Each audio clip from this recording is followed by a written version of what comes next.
MK music Vishrampur की शानदार प्रस्तुति।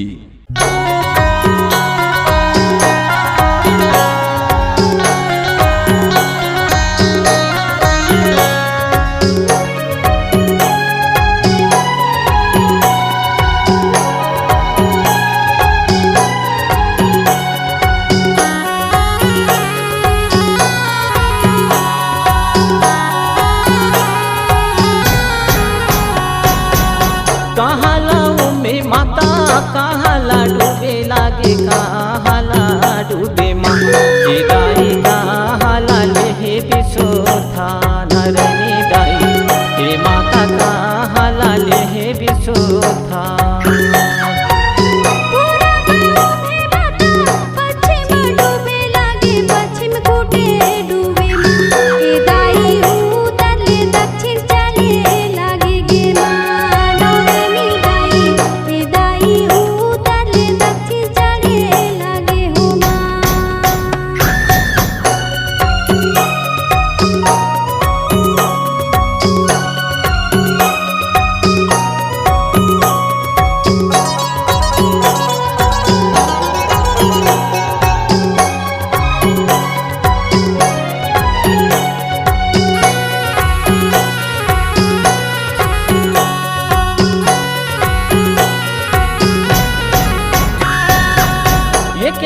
पावे माता इंद्रवा गासे दाई इंद्रवा गासे माँ हे माताई गोटो पावे हे पाता नारायणी माता हे दाई गोटो पावे हे पाता।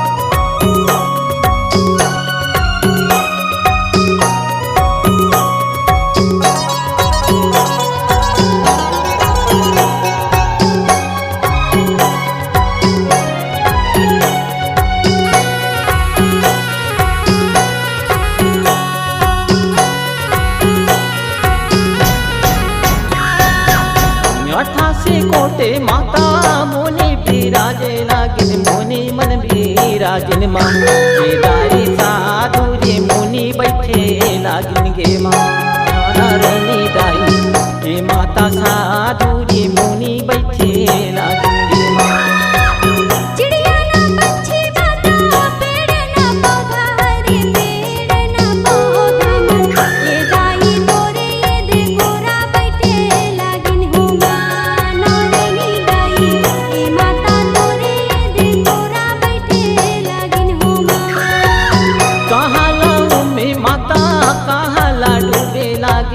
कहाला डूबे माँ दाई कहाला ले बिसोथा।